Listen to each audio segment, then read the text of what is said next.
Bonjour à tous et bienvenue pour cette nouvelle vidéo qui sera cette fois-ci un point lecture.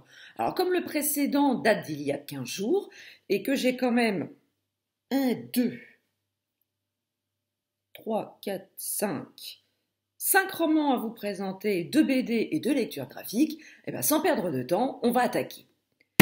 Donc lors du précédent bilan lecture, je vous parlais de ma lecture en cours qui était Spirale de Joël Bastin en édition auto-éditée. Alors Spirale nous raconte l'histoire de plusieurs personnages. Vous avez un commissaire, vous avez une psychologue, vous avez un patron d'entreprise, vous avez 2 étudiants. Donc, tout ce petit monde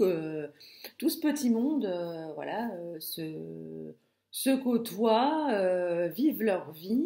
Alors, le point de départ de l'histoire, c'est quand même qu'un braquage un braquage d'un fourgon blindé a été commis il y a une dizaine d'années, avec comme butin plus de 10 millions d'euros. Alors le braquage s'est passé d'une manière assez sanglante, hein, parce que sur les 4 convoyeurs, il y en a 3 sont morts dans des circonstances un peu désastreuses. Il y en a un qui a filé avec l'argent, forcément. Euh, alors, parce qu'il faut savoir que un des convoyeurs était de mèche avec les cambrioleurs, donc c'est pour ça qu'il est parti, avec l'argent.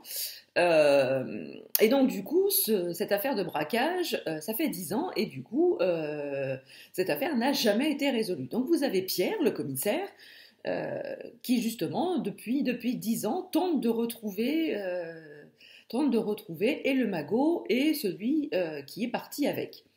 Alors, on le sait quand même assez très vite dans le livre, dès les premières pages, Pierre, le commissaire, donc, est le cerveau du braquage. Donc, il a à double titre envie de résoudre cette affaire, d'une part pour sauver l'honneur et sauver les apparences vis-à-vis de sa hiérarchie et de la presse, mais aussi parce que c'est quand même lui le cerveau du braquage et il n'a jamais vu la couleur de l'argent. Donc du coup, on a aussi une psychologue qui aide Pierre, le commissaire, dans différentes enquêtes. Cette psychologue est spécialisée dans le langage corporel. Elle analyse toute la gestuelle, tous les tics de langage, les expressions faciales, afin d'établir un profil psychologique. Parce qu'il faut savoir que notre corps et notre langage en disent beaucoup sur nous. Et du coup, il y a tout un volet de la psychologie qui analyse ces comportements et on retrouve donc du coup cette psychologue dans ce roman. Alors, tous ces personnages vont graviter, il va y avoir au fil du roman des interconnexions entre eux, et dans les trois quarts du livre, voilà, ils vont se voir, se contacter, avoir des contacts ensemble, se séparer.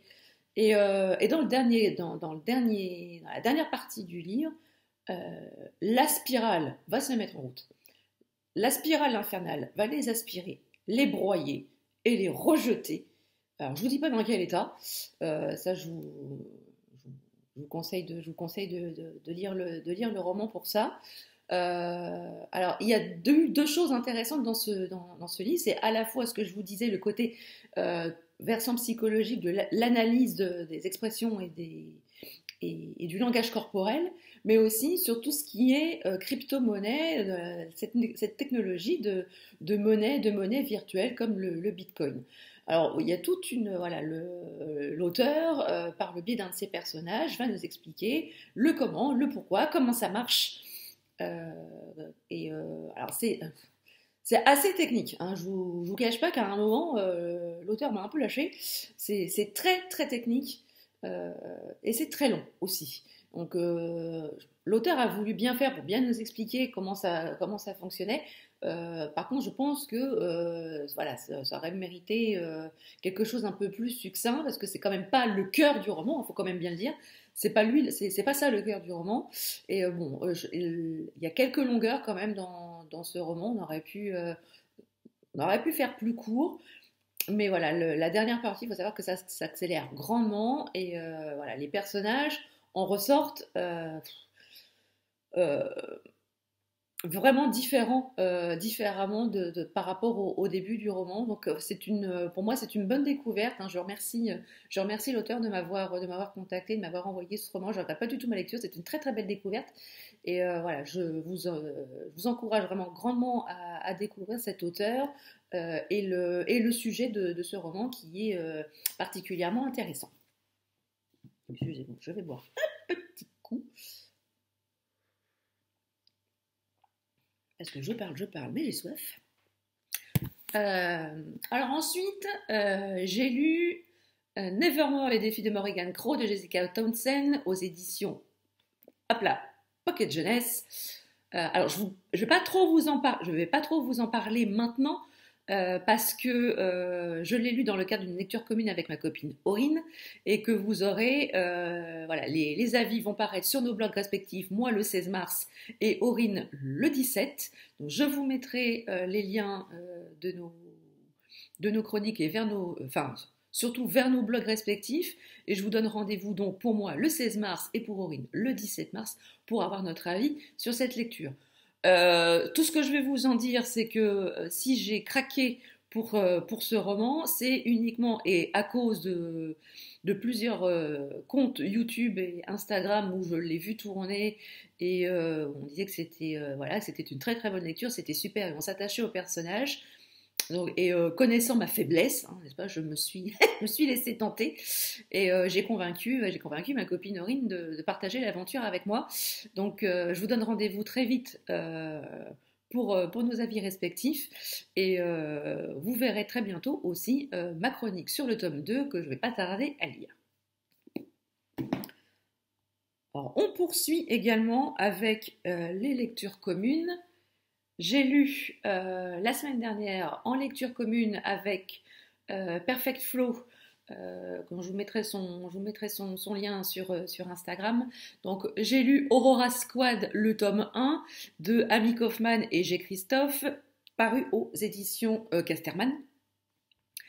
Alors c'est pareil, hein, ce roman-là, je l'ai vu beaucoup tourner sur les chaînes YouTube et sur Instagram. Et bon, bah voilà, comme je l'ai dit précédemment, hein, je suis faible, donc bah, voilà, je me suis laissée tenter et j'ai profité de cette lecture commune pour le lire et discuter un petit peu de, de mon ressenti au fur et à mesure de ma lecture avec tous les copains qui faisaient cette lecture commune. Donc, alors, grosso modo, l'histoire, on a Tyler qui est élève à l'académie Aurora. On est à la veille de l'affectation. Il a passé tous ses examens avec succès. Il va être chef d'escadron. Donc, grâce à l'affectation, il va pouvoir constituer son équipe avec la crème de cette académie. Parce que comme il est arrivé premier, il a le droit de choisir les meilleurs pour former le meilleur escadron. Sauf que comme tout à chacun, il est un petit peu nerveux avant cette affectation et il demande l'autorisation d'aller faire un tour, de prendre un vaisseau, d'aller faire un tour dans l'espace, histoire de se calmer les nerfs. Sauf que, bah voilà, rien ne va se passer comme il aurait dû pendant ce petit voyage. Il va capter le SOS d'un vaisseau qui avait disparu il y a plusieurs centaines d'années. Donc il va y aller. Et il va trouver l'unique survivante du vaisseau qui avait été cryogénisée. Donc elle est toujours vivante. Donc il va la sauver. Il va la ramener sur le vaisseau mère à l'académie. Mais bon, il va se passer un certain nombre de choses. Voilà, une fois de retour, il s'aperçoit qu'il a loupé l'affectation. Donc du coup, il se retrouve non pas avec la crème de la crème, mais avec tout un ramassis de bras cassés pour former son escadron. Bien sûr, dans son escadron, on va y rencontrer également sa sœur jumelle. Donc forcément, elle ne peut pas laisser son petit frère comme ça tout seul. Donc elle va intégrer son escadron, de même que son ami d'enfance. Et sa sœur jumelle va donc lui choisir les moins pires parmi les bras cassés. Et c'est ainsi que va se former l'escadron de Tyler avec 4 autres membres de l'escadron. Et voilà, l'aventure commence ainsi. Ils vont ainsi découvrir que la jeune femme que Tyler a sauvée dans ce fameux vaisseau s'appelle Aurora, hein, comme l'académie, que c'est l'unique survivante d'une expédition terrienne et qu'elle a donc du coup survécu ainsi pendant 200 ans dans ce vaisseau, dans sa capsule cryogénique. Et voilà, il va se passer, voilà, il y a des méchants qui vont les poursuivre, qui vont les pourchasser tout au long de l'espace. Les personnages, alors au début, voilà, c'est un peu l'ambiance bon enfant, voilà, un humour plus ou moins lourd. On sait pas grand-chose sur les personnages et au fur et à mesure, lors de la deuxième et de la troisième partie, on creuse quand même un petit peu, même si pour certains, ça reste encore assez nébuleux. Donc je pense quand même qu'on en saura un peu plus dans les tomes suivants. Mais voilà, il y a de l'action, il y a de l'humour, on s'attache aux personnages, peu ou prou. C'est vrai qu'au début, c'était pas gagné, mais au fur et à mesure de la lecture, on s'y attache et on a grandement envie de savoir ce qui leur arrive par la suite. Le deuxième tome va donc sortir en 2021, donc on va ranger notre frein. Mais je pense qu'avec toutes les lectures qui nous attendent pendant l'année 2020, on aura largement de quoi attendre le tome 2. Ensuite, changement de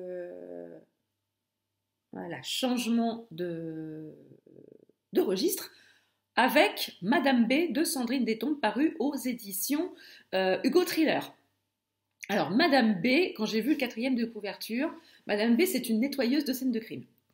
Elle est employée par les assassins, par les meurtriers. Ils l'appellent. Voilà, j'ai commis un crime, veuillez nettoyer la scène de crime sur mon passage et vous vous êtes débarrassé accessoirement du corps. Alors, quand j'ai lu ce 4e de couverture, j'ai tout de suite pensé à un personnage d'une série télé. Pour ceux qui suivent Blacklist, vous avez compris que je parlais de Monsieur Kaplan. Monsieur Kaplan est un personnage qui aide du coup j'ai un trou. Comment il s'appelle Raymond Reddington, le personnage de Blacklist, qui l'aide un peu à nettoyer derrière lui et à effacer les traces de ses forfaits.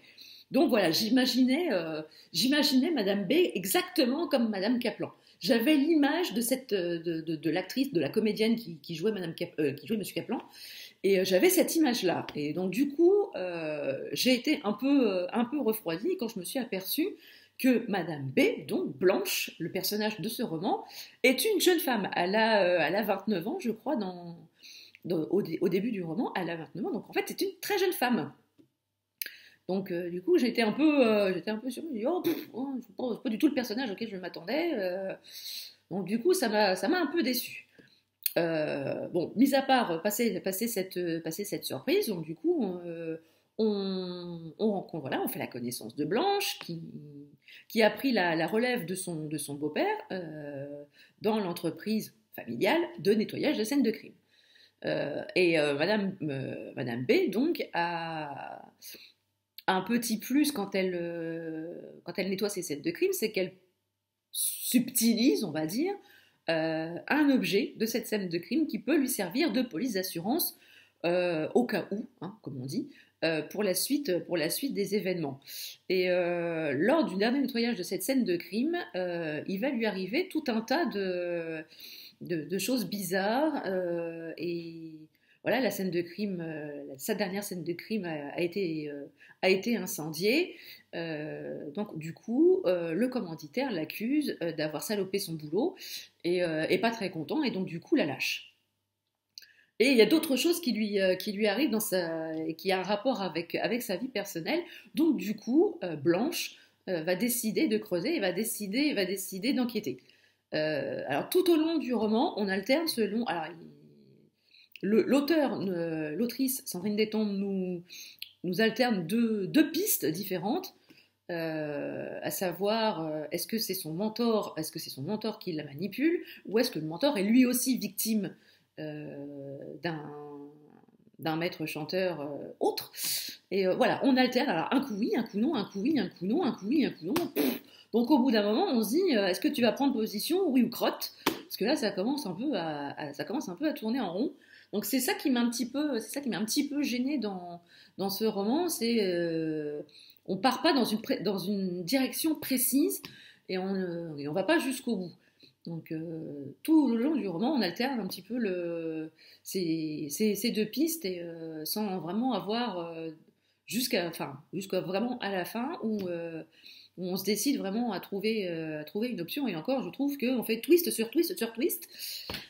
Donc on est on est un peu étourdi hein, quand même à force. Mais bon, j'ai bien, oui, bon, l'écriture est fluide. J'ai eu un peu de mal quand même à m'attacher à ce personnage parce que c'était pas vraiment l'idée que j'en avais au départ. Euh, bon, elle a une enfance et un passé un peu douloureux. Elle a eu du mal à s'en remettre. Elle est fragile psychologiquement. Donc, est-ce que c'est vraiment le métier qu'il lui aurait fallu pour se reconstruire? Je suis pas sûre. C'est vrai que voilà, il se passe pas dans la première moitié du roman, il se passe pas grand-chose, donc je me suis dit mais vraiment où on va. Donc je suis quand même allée jusqu'au bout, ça se décante quand même un petit peu à la fin.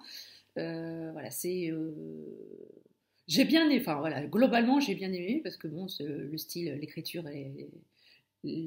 de l'auteur est assez fluide, mais j'ai eu un petit peu de mal à m'attacher au personnage. Bon, je pense que je lirai quand même un autre roman de l'autrice, histoire de me faire une idée un peu plus précise. Mais bon, voilà, j'ai bien aimé, mais voilà, sans plus. Ça restera pas une lecture mémorable dans ma mémoire. Alors après, si vous aussi vous l'avez lu, n'hésitez pas à me dire en commentaire ce que vous en avez pensé.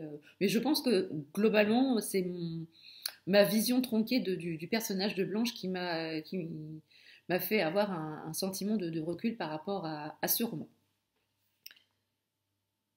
Alors, on va encore une fois changer de registre avec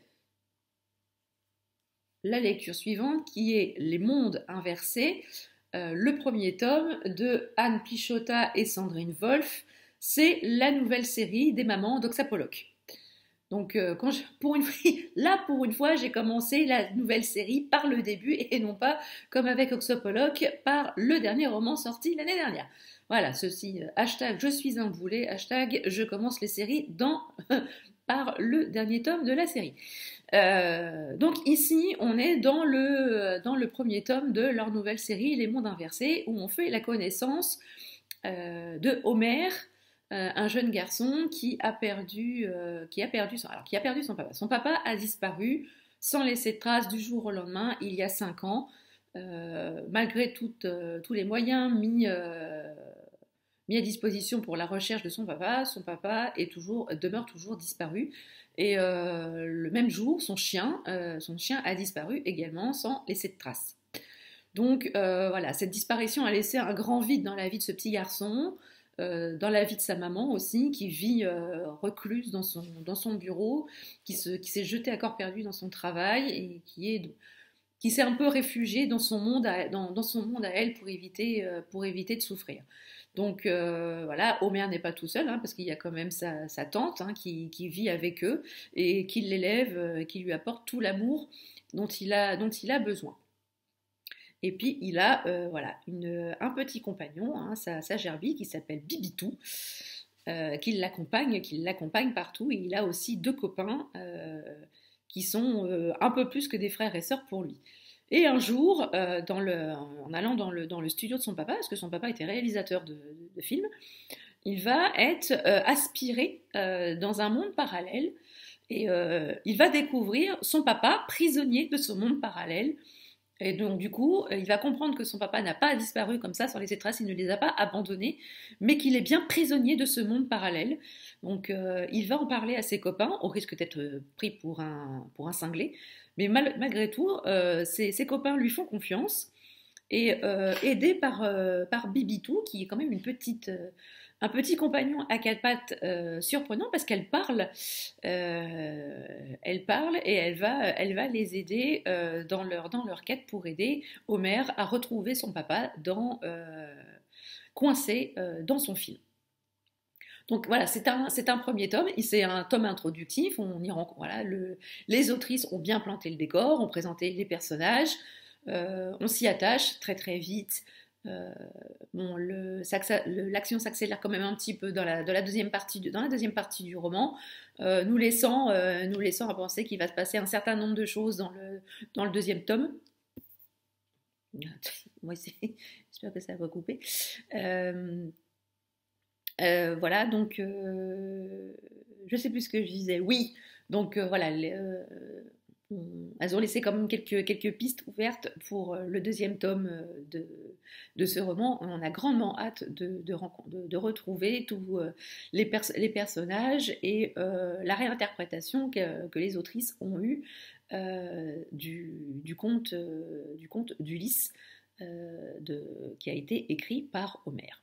Donc voilà, c'est une bonne petite lecture sympathique et j'ai vraiment beaucoup aimé cette lecture et j'ai vraiment hâte de connaître la suite. Donc ensuite, je vais vous parler très rapidement des lectures graphiques et des lectures BD que j'ai faites parce que là, je me rends compte qu'il y a quand même déjà 20 minutes de tournage. Donc voilà, j'ai trouvé à la médiathèque la série Chi, une vie de chat, écrite par Konami Kanata, édité aux éditions Glénat Kids. Voilà, j'ai découvert cette série sur la chaîne de Alex Bouquin en Prada.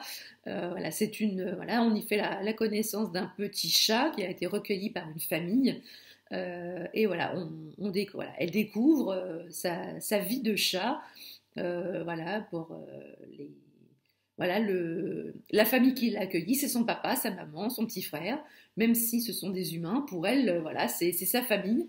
Et voilà, chaque jour est une nouvelle découverte des jeux, parce qu'elle aime bien jouer. Voilà, c'est une lecture. Voilà, je vous laisse découvrir quelques planches. Voilà, c'est choupi, c'est tout doux. Ça se lit hyper rapidement. Pendant ce temps-là, on pense à rien d'autre. C'est plein de bons sentiments, c'est plein d'amour, c'est plein de bons sentiments, c'est plein de tendresse aussi. Je crois que par les temps qui courent, on a vraiment besoin de tendresse. Voilà, donc là, vous voyez, c'est le tome 3. J'ai lu les 2 premiers tomes. Voilà, ça c'est une petite lecture sympa, doudou, réconfortante quand on a 1 heure devant soi. Ça fait parfaitement le job et ça permet d'avoir un peu plus confiance en l'avenir. Et sinon, lors du dernier bilan lecture, je vous avais parlé de cette série Sorcellerie, voilà, de Valero et Guardino. Donc là, vous avez le tome 2, Que la lumière soit faite, et le dernier tome, Les jeux sont faits, où on retrouve nos trois sorcières qui ont adopté un bébé qui se trouve être une fée. Donc on retrouve ici le peuple des fées qui veut à tout prix retrouver ce bébé. Là, dans ce tome 2, on les voit comploter pour essayer de la retrouver. Et finalement, ils s'aperçoivent qu'elle se trouve avec les sorcières. Et ici, bon, voilà, on retrouve les fées qui vont comploter pour récupérer le bébé au pays des sorcières. Donc voilà, j'ai trouvé le tome 2 un peu moins drôle que le premier. Il y a même moins de scènes drôles. Par contre, voilà, le 3e tome a parfaitement, voilà, il m'a beaucoup fait rire. Voilà, c'est la fin est touchante. J'ai trouvé la fin très touchante. Voilà, c'est plein de bons sentiments, la tolérance entre les peuples, l'amour qu'il peut y avoir pour des adultes vers des enfants, au-delà des différences, au-delà des conjectures de peuples différents. Voilà, j'ai beaucoup aimé. Pour moi, c'est une belle découverte que cette BD. Je vous encourage vivement à la découvrir. Vous allez passer un sacré bon moment. Les planches sont très colorées, très lumineuses. Et le scénario est très très sympa. Et on rigole pas mal dans cette trilogie. Je vous encourage vraiment à la découvrir. Donc voilà, je vous remontre. Voilà, et vous me voyez au milieu. Non, je ne ressemble pas au truc là à côté. Là. Quoique, bon, j'ai peut-être le même sourire. Ah oui, peut-être. Donc voilà, je vous encourage vivement à découvrir cette série Sorcellerie de Valero et Guardino, publiée aux éditions d'Argo. Donc voilà, ce bilan lecture est terminé. J'espère qu'il vous a plu, qu'il n'a pas été trop long. J'espère que je vous ai donné envie de lire, de découvrir ce que je vous ai présenté. Vous aussi, dites-moi ce que vous avez lu pendant ces 15 jours, ce que vous avez découvert. Surtout si vous avez lu Madame B de Sandrine Letton et que vous avez un avis différent du mien, venez en discuter avec moi en commentaire. J'aimerais beaucoup avoir votre ressenti vis-à-vis de ce livre. Si cette vidéo vous a plu, n'hésitez pas à la liker, à la partager. Si ce n'est pas déjà fait, abonnez-vous à Total Librune, ça fait toujours plaisir et c'est gratuit. D'ici là, je vous souhaite de très très belles lectures, je vous souhaite une très bonne semaine et d'ici là, prenez soin de vous et je vous embrasse très fort. Ciao.